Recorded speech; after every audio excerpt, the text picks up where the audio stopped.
Bonjour et bienvenue sur le plateau de Woman TV Talk Show, la télévision de la femme.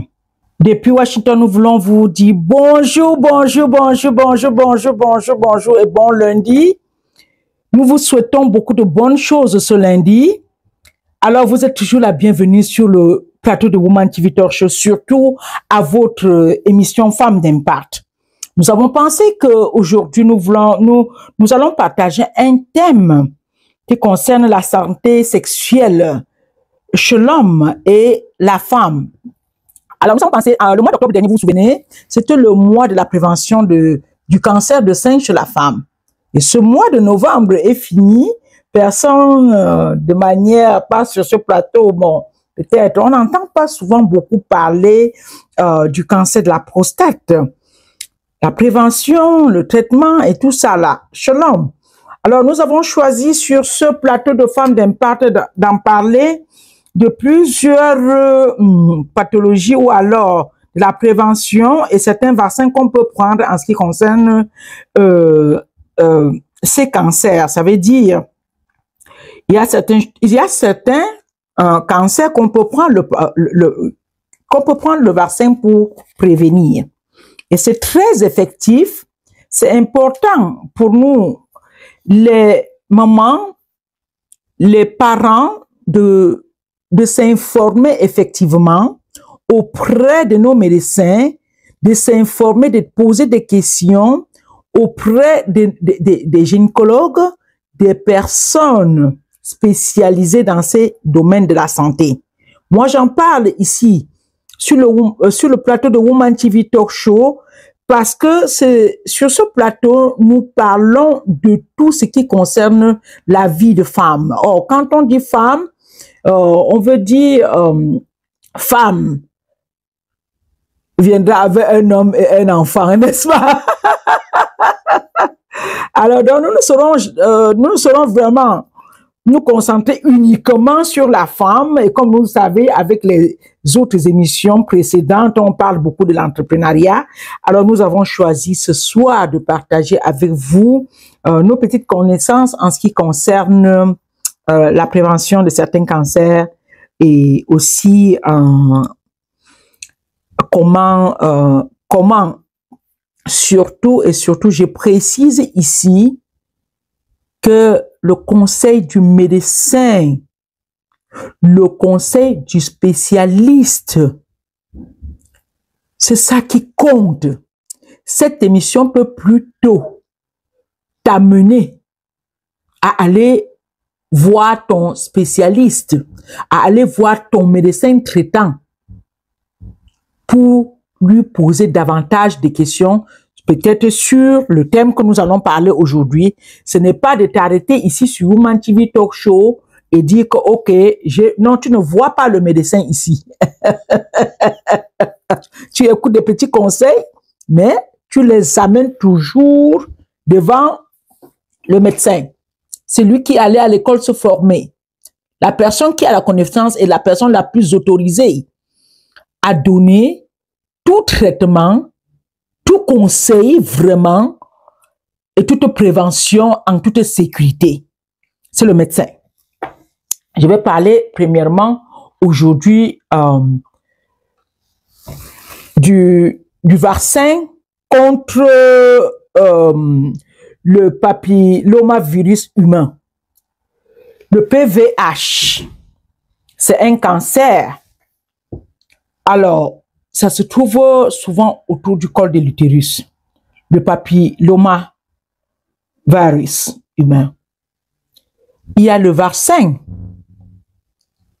Ce cancer, nous pouvons, nous les mamans, les enfants de 11 ans à 14 ans, les jeunes filles et les jeunes garçons là, les enfants de 11 ans à 14 ans peuvent prendre leur vaccination pour les prévenir contre ce cancer qu'on appelle le papillomavirus humain.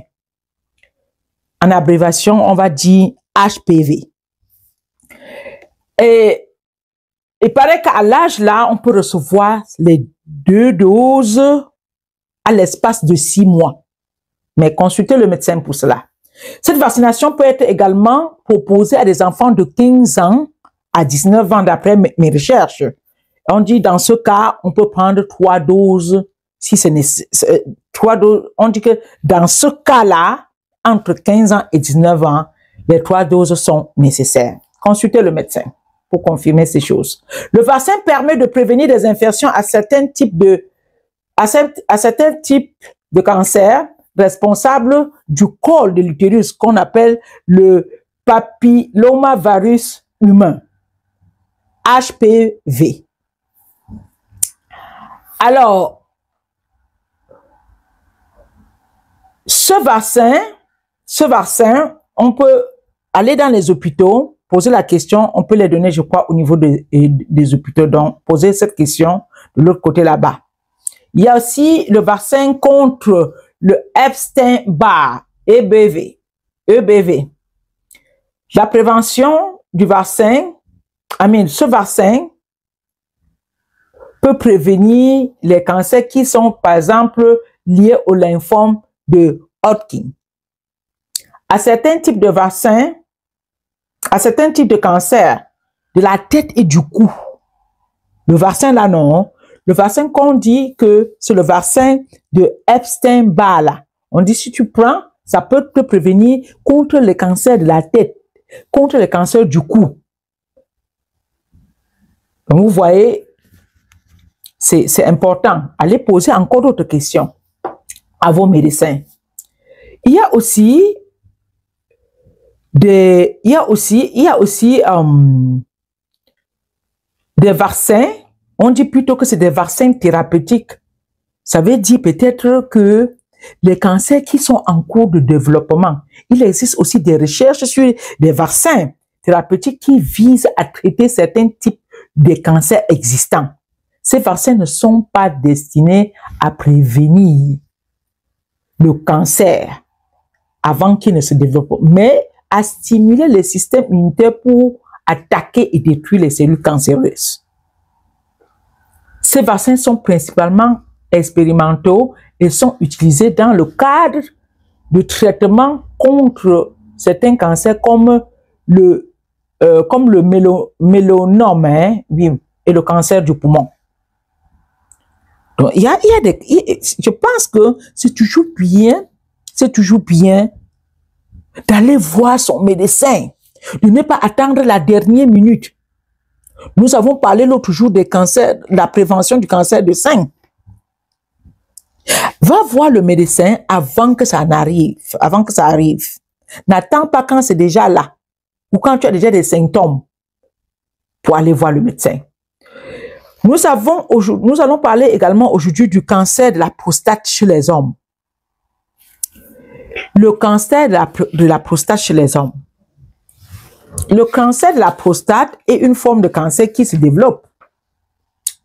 Dans la prostate, une glande de l'appareil reproducteur masculin, située juste sous la vessie qui entoure l'urètre.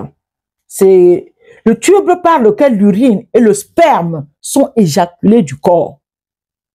La prostate a pour rôle de produire une partie du liquide séminal lors de l'éjaculation. Donc la prostate chez l'homme, non, c'est en bas de la vessie là-bas. C'est comme un petit grain comme ça là. Et ça a aussi le rôle de produire le liquide séminal qui nourrit et transporte les spermatozoïdes lors de l'éjaculation. Donc c'est un élément très important chez l'homme. On dit que les hommes peuvent être attaqués par le cancer sur cet organe-là. Le cancer peut les attaquer là-bas. Le cancer de la prostate survient lorsque des cellules de la prostate commencent à se développer de manière incontrôlée. C'est d'ailleurs la cause de plusieurs, des autres formes de cancer. Parce que quand on pose la question au médecin, il dit toujours que c'est une multiplication exagérée de la cellule d'un organe. Je donne aussi un exemple comme ça, que peut-être si Moi, voici comment je comprends ça. Que si la cellule en temps normal devait se développer, devait se multiplier, peut-être 50 à l'heure. Ça, c'est comme ça. Ça c'est mon illustration pour comprendre. 50 cellules à l'heure. On va se retrouver donc dans les cas de cancer à une cellule qui va aller au-delà, qui va aller à plus de 50 à l'heure. De manière incontrôlée comme ça. Voilà comment je comprends ça. Ça, c'est ma façon, moi, Célestine, de comprendre ça. De manière incontrôlée, va se multiplier, la mutation va être en désordre et tellement rapide. Et on va donc vivre des cancers. Dans ce cas de figure, nous parlons du cancer de la prostate chez l'homme. Les causes exactes du cancer de la prostate ne sont pas totalement connues, on ne connaît pas, mais plusieurs facteurs de risque ont été identifiés d'après mes petites recherches. L'âge est un facteur de risque. Le cancer de la prostate est plus fréquent chez l'homme de plus de 50 ans. Les hommes de plus de 50 ans, prenez bien soin de vous et consultez vos médecins. Allez checker votre prostate. Le risque augmente considérablement avec l'âge. Plus l'homme prend de l'âge au-dessus de 50 ans, plus il a le risque d'avoir un cancer de la prostate. Il y a aussi les antécédents familiaux. Les hommes ont un proche parent peut-être qui avait eu un cancer de la prostate, ou bien le frère, ou bien un frère. Quelqu'un dans la famille, non? Ça veut dire que vous êtes aussi exposé. Il y a également l'origine ethnique. Les hommes d'origine africaine ou afro-américaine ont un risque plus élevé de développer un cancer de prostate, mes amis.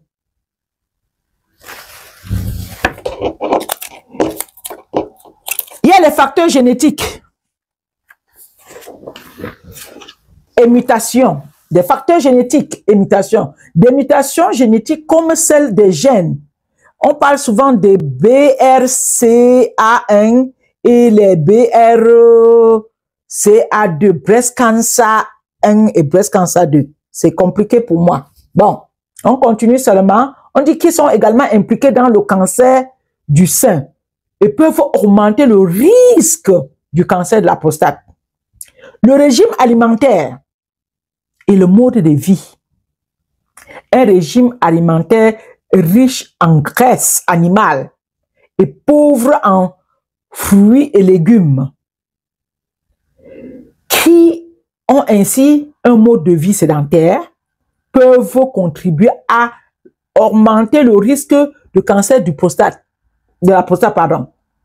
Le rôle de l'alimentation et l'obésité reste encore un domaine de recherche. Il y a les facteurs hormonaux. Le niveau de testostérone, l'hormone masculine, la testostérone non, l'hormone masculine, peuvent jouer un rôle dans le développement du cancer de la prostate. La prostate est sensible à la testostérone et une production excessive de cette hormone pourrait favoriser la croissance des cellules cancéreuses. Il y a l'exposition également à des produits chimiques. Certaines études suggèrent qu'une exposition prolongée à certains produits chimiques, comme ceux utilisés dans certaines industries agricoles, et d'autres peuvent être un facteur de risque. En résumé, bien que les facteurs de risque soient connus, la cause exacte du cancer de la prostate reste complexe et multifactorielle. Les hommes présentent plusieurs de ces facteurs de risque doivent être surveillés régulièrement par leur médecin. et en particulier les hommes à partir de 50 ans. Mes amis. Mes amis, les hommes là, 50 ans et plus, faut déjà commencer à bien t'occuper de toi. Je vais donc ici te proposer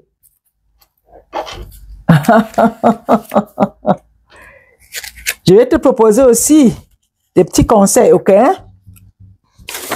J'ai choisi pour toi ici des petits conseils. Dans la prévention de la prostate, l'alimentation saine et équilibrée, première des choses, l'alimentation saine et équilibrée. Consommation de fruits et légumes. Limiter les graisses animales. Nous qui on aime déchirer le poulet, on aime déchirer le porc. On peut manger, mais en petite quantité. Et maintenant, choisis les parties. Choisis les parties, non? Pas les parties qui ont trop de la graisse. C'est ce qu'on dit. Que la graisse va augmenter le risque d'avoir le cancer de la prostate. Donc, mes amis, beaucoup de fruits et beaucoup de légumes et très peu de protéines. Surtout limiter la graisse animale. Je vais dire ça. Mais on peut trouver les bonnes graisses dans le poisson. Le poisson qui est riche en oméga 3, non?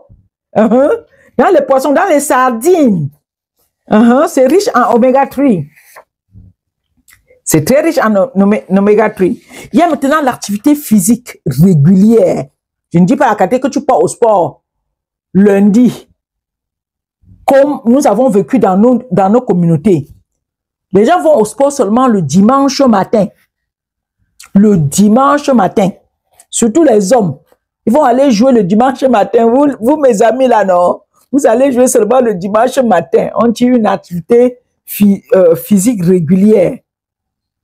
Et quand nous finissons, je connais comment mes frères font. Dès qu'on finit, on noircit la table. On noircit la table. On noircit la table. Ça ne va pas vous aider dans la prévention des cancers. Moi, je veux que vous vous portez bien. C'est pour ça que je viens ici parler comme ça. Donc, l'activité physique régulière, aller au sport, c'est un mode de vie. Ce n'est pas quelque chose qu'on fait un jour, on s'arrête, ou bien on fait 2 jours, on s'arrête, ou bien parce qu'une occasion, on veut qu'un pantalon, ta dernière veste que tu as acheté l'autre jour quand tu voyageais sur Paris, que ça te suffise. Tu peux faire un peu. Non, non. C'est un mode de vie. Ça a raison d'être. Ça a raison d'être, mes amis. Donc, c'est pour prévenir également, c'est des petits conseils. Alors, maintenir un poids sain. Un poids sain. Donc, et vous savez que l'obésité va causer beaucoup de problèmes. Il ne va pas être gentil avec les hommes. L'obésité ne doit pas être gentil. Il va causer aussi, il va t'amener et puis causer encore beaucoup d'autres problèmes. Les risques toujours. C'est un autre risque, le gros ventre. L'obésité, je m'excuse. Vous savez que je vous aime, mais je ne veux pas dire ça de cette manière-là. Mais il faut que je dise ça comme ça si je vous aime. Suivez,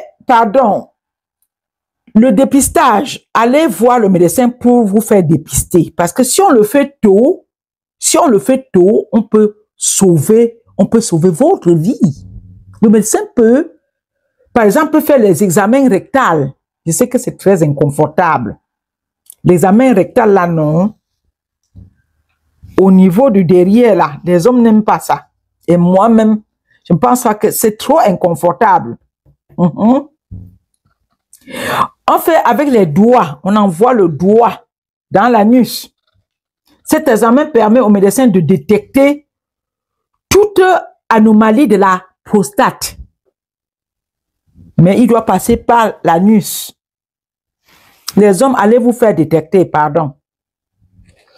Il y a aussi le dosage du PSA, l'antigène prostatique spécifique.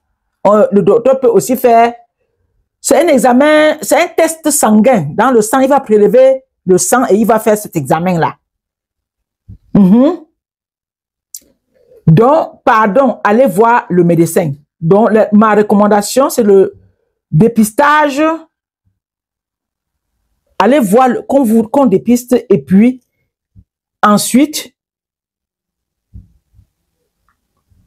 que vous suivez les conseils du médecin.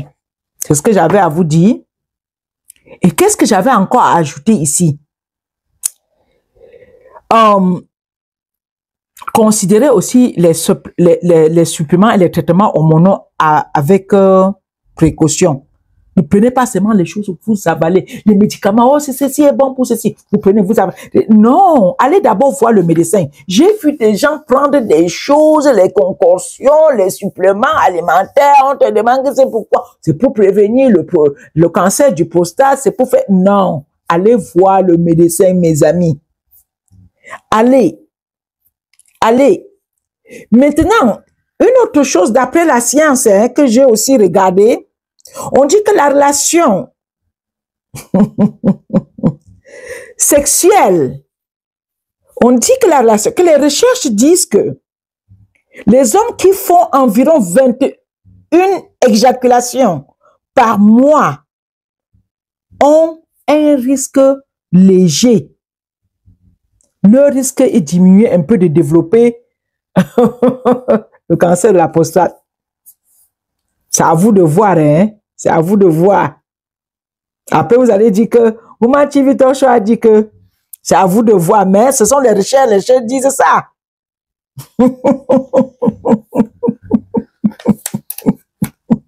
Donc, c'était ce que je devais partager également avec vous, hein. Donc, à ce point-ci, je vais m'arrêter, espérant que vous avez tiré quelque chose de bien dans cette petite émission que nous avons fait ce soir. Nous n'allons pas partir de ce plateau 610. Merci à Boss Life Apartment qui nous prête sa main forte pour continuer à produire ces émissions sur Woman TV Talk Show. Alors, je ne partirai pas d'ici également sans dire bonsoir à Aurélie Fokou, bonsoir à Trinity Jad, bonsoir à toute l'équipe technique à Douala qui travaille pour Woman TV Talk Show. Merci à Rostan qui fait un travail remarquable avec nos visuels. Merci pour toute personne qui supporte et qui se tient avec nous sur cette vision de Woman TV Talk Show. Alors d'ici à là, portez-vous bien. C'était pour vous, Célestine, ici même à Washington, pour le compte de Woman TV Talk Show, la télévision de la femme. Jusqu'à la prochaine. Alors n'oubliez pas, nous serons donc en conférence au Cameroun. La méga conférence au Cameroun le 22 février 2025, le 1er mars 2025, ça sera du côté de Douala, mais nous commençons d'abord par Bafoussam le 22 février à l'hôtel Bakam. Juste après ce week-end-là, on va se rendre du côté de Douala. Et on fera également cette méga conférence à l'hôtel Vallée de Prince. Vous êtes tous invités. Nous vous attendons parce que nous croyons en vous, parce que nous vous aimons, parce que nous voulons se tenir la main dans la main, apprendre ensemble, grandir ensemble et bâtir nos vies et nos communautés, notre pays ensemble. C'était pour toi, Célestine. D'ici à la porte-toi bien. Ciao, ciao, ciao.